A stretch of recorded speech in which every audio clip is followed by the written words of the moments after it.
Today we'll be looking at the Thunder vs Nuggets preseason game on October 15th and just deep diving into how Isaiah Hartenstein is going to be used. It's really tough to see him getting injured, but just a glimpse of what to see when he comes back. So this is on the first plays for the Thunder on offense. You can see here Jalen Williams driving to the basket. So iHeart here is on the baseline, but a lot of times he'll be up top, either in a high pick and roll or just getting the ball to make quick decisions. When he's not, though, he's on the baseline, going baseline to baseline, or flashing into the middle of the paint, as you can see now. And there is where he does that patented little floater that he did a lot on the Knicks as well. So when he comes to flash middle, and then Jalen Williams is driving at the same time, you can see Aaron Gordon, who's a low man, help out here. And then because Aaron Gordon's helping out, the next person closest is Najee, and this is his responsibility to kind of come down and tag iHeart.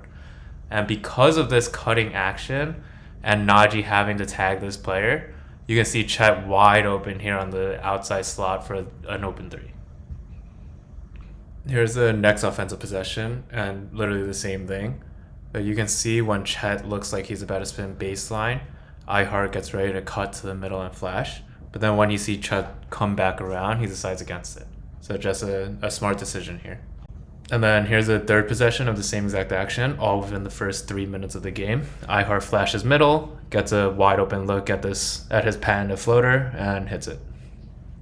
So this is one of my favorite actions that the Knicks used to run a lot. So Jalen Williams is first just going to get a down screen and come up to get the ball. The down screen so that he can have a little bit of advantage coming up, but that doesn't happen here. And then he's going to flow straight into a ball screen from iHeart. So iHeart here, a lot of times he's just going to short roll, which means he's just going to come get this in like the free throw area where he can make a decision off it because he's a great decision maker. He can also full roll and see if he can get an easy layup there. In this situation, they switch, so he doesn't really have the opportunity to get in the short roll. From here, while Jalen Williams is attacking, Lu Dort is going to space to the corner. And it looks like he should be getting a flare screen here, but maybe that wasn't the play call. Maybe he's just playing off instinct, or maybe the play was forgotten, but whatever the case, he's just going to space to the corner. So this is where my favorite action starts happening. It's called the blind pig, and it's basically Jalen Williams passes the ball to iHeart here, and you can see iHeart calling for the ball.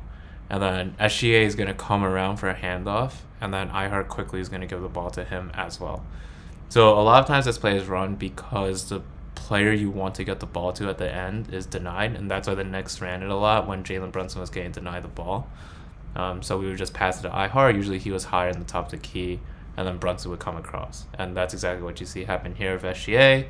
Airball's a three, but it's a very cool play call just to get one of your playmakers the ball heading downhill. So here's another play where they use iHeart as a decision maker. They're going to first set up in horn set where they have two bigs on the two elbows, and then iHeart's just going to come and set a cross screen for Chet, who comes out to the wing. Then an entry pass gets made to iHeart, and then they start strong action on the weak side. And basically what this means is they're going to set a double screen for Jalen Williams here. And with this double screen, Jalen Williams can do a bunch of different things. So first, he can reject this first screen and then just cut backdoor. Two, he can come all the way around and get this handoff from iHeart, and then him and iHeart can play this two-man game, right? With a roll, a pop, short roll, whatever that may be.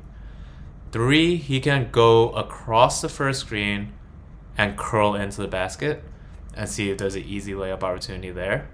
Boston ran this a lot, and then Chet can also come across the screen after that as a secondary action. And then lastly, we saw it in the Minnesota breakdown of their preseason game with DiVincenzo, but Jalen Williams can come through this first screen, turn around and set this screen for Chet to turn around and come across and get the ball. So a lot of options he can run out of this set. On this specific play, Jalen Williams rejects the screen, and look at how he sells it. He sells that he's going to come up and then just cuts backdoor. Fortunately, this pass was tipped, but in a lot of situations, it's just an easy look. There's another play in that same exact set. You see iHeart come across, gets the ball at the elbow. You see the strong action of the double screen taking place. In this case, Jalen Williams is just going to come all the way around for a handoff. Then they're going to engage in the two-man game, the pick and roll, as we just discussed. iHeart's just going to roll all the way to the basket here and get a pass.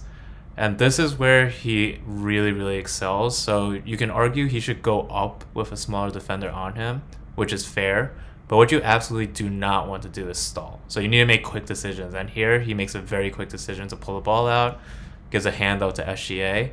Again, here you need to make a very quick decision. He looks like he wants the ball screen and then quickly decides against it and just goes to the other baseline. So watch how he processes this. He turns, assumes he's about to take a ball screen, very quickly decides I want SGA to have this isolation, and then goes across. And that's the main reason OKC paid for iHeart, is for decision making, being a connector, and keeping the offense flowing. So yeah, here's the whole play. See how he's constantly in motion and how he's processing.